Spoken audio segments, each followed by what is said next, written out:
Nestor, may inaasahan pa bang maisasalba ang mga otoridad sa lugar ng pagguho? Magandang gabi, Bernard.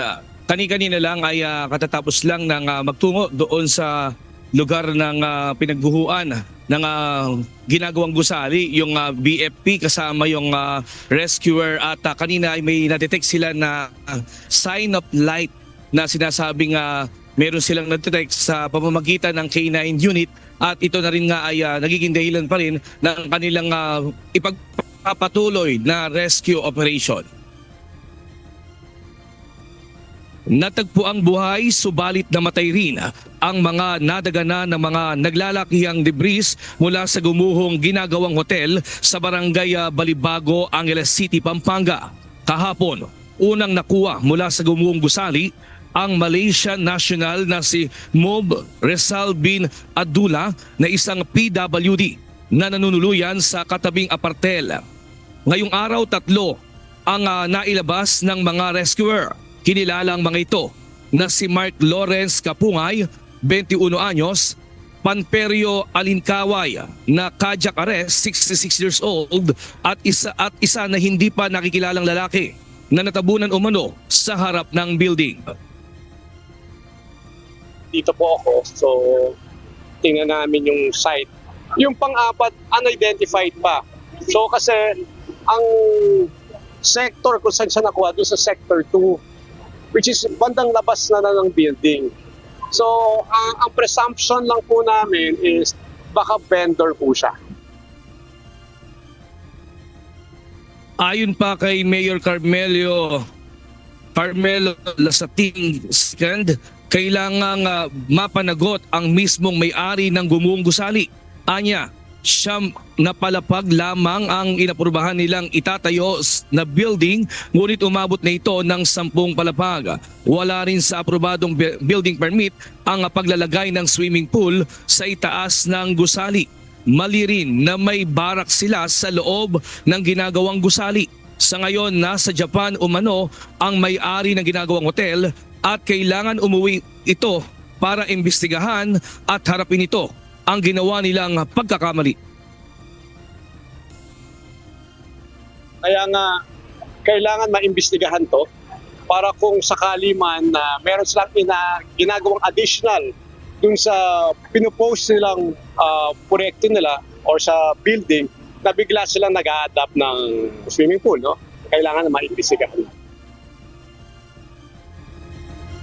Samantala, maigpit naman ang pakiusap ni Aling Lorena Angkaw na makita niya ang kanyang kapatid at bayaw na vendor na hinihinalang natabunan ng debris. Gayon din ang kaanak ng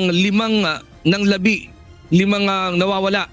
Paniwala naman ni Leia Kasilaw, asawa ng construction worker, na posible sa barracks lang din natabunan ang mga construction worker. Nang mangyari, siyempre to, 2:30 na daw nang mangyari yan, siyempre tulog na po sigurado sila. Tigigisa po sila ng barracks, bawat isa, isang barracks. Yung foreman nila, naka-isang barracks din. Yung mga kasama nila na mga kilala niyan, na galing sa Bulacan, magkakatabi po sila ng barracks. Gusto lang po sana namin mangyari na medyo bilis-bilisan yung proseso para buhay man o patay, masatisfied kami. Samantala, may plano naman ang BFP sakaling wala ng sign of life silang makuha sa insidente, ay magpapatupad na sila ng pag-aalis ng debris gamit ang mga heavy equipment.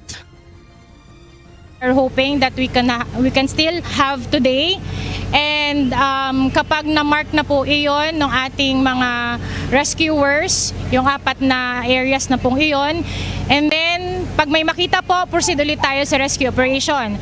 Kapag wala na po tayo makita ang signs of life, breathing, heartbeat, then ang gagawin po natin is magkakaroon na po tayo ng removal of debris later. Bernard, bandang 1:00 naman kaninang hapon ay nagtungo dito si DSWD Secretary Rex Gatchalian, kung saan nga ay kinausap nito yung mga pamilya ng mga kumbagay biktima na mga nakaligtas din doon sa insidente, at pati yung mga hanggang ngayon ay natrap pa rin yung pamilya, yung 17 na mga kaanak ng mga biktima na ngayon ay naririto sila, at kanina nakausap nga ni DSWD Secretary Rex Gatchalian at nangako na bibigyan ng sila ng tig 10,000 pesos na tulong pinansyal doon sa mga biktima at sa mga kaanak nga. At Bernard, sa ngayon nga ay hindi pa ginasagawa ngayon dito yung pagtatanggal ng mga debris dahil nga nagpapatuloy pa rin yung search and rescue operation dito sa lugar ng Angeles City, Pampanga. Bernard. Okay. Nestor, yung nabanggit mo na hindi pa paggamit ng heavy equipment para tanggalin yung mga debris ay dahil merong nakitang sign of life, di ba? Tama, Nestor? Yes, Bernard. Ngayon lang yan. Mga bandang bago mag alas 7 ngayon na nasabi sa atin ng rescuer, at ito nga yung isa sa titingnan nila kung sino ito ba'y tao or kumbagay. Pero nagpo-posible nga tinitingnan nila kung ito ay tao, yung mismong nakita nila na sign of life ngayon lang. Bernard. Nabanggit mo, Nestor, na batay sa panayam nyo sa alkalde ng Angeles City na may mga nakita na silang inisyal na mga paglabag dito sa ginagawang gumuhong building. Mabanggit ba o naitanong mo ba kung may plano silang sampahan ng kaso itong may-ari? Yun nga, yung mismong may-ari ay si Jackson Lim. Siya yung may-ari nitong tinatayong gusali na hotel na ito ay Golden Years Steel Construction. At ito ay gusto niyang umuwi sana para maimbestigahan nga at panagutin dahil ito ay nasa Japan ngayon, at kailangan nga na rin na makausap para magkaroon ng pagmi-meeting na rin at makaharap kung bakit ganito yung nangyari sa mismong siyam na palapag na gusali na gumuho dito sa nasabing ginagawang hotel. Bernard. Hanggang sa ngayon, Nestor, wala pa rin bang pakikipag-ugnayan kahit sa local government unit, yung sinasabi mong may-ari nitong gumuhong ginagawang gusali? Yes, tama ka, Bernard. Hanggang ngayon ay hindi pa rin nila nakokontak o hindi rin sila kinokontak at nakakausap itong government unit o local government ng Angeles City. Kaya naman ang pakiusap din ng mayor ng Angeles City na sana nga ay humarap na ito at panagutin din yung ginawa na bakit ganito yung nangyari, na wasak yung ginawa nilang itong building na gumuho dito sa ginagawang hotel. Alright, maraming salamat, Nestor Torres live mula sa Angeles City, Pampanga.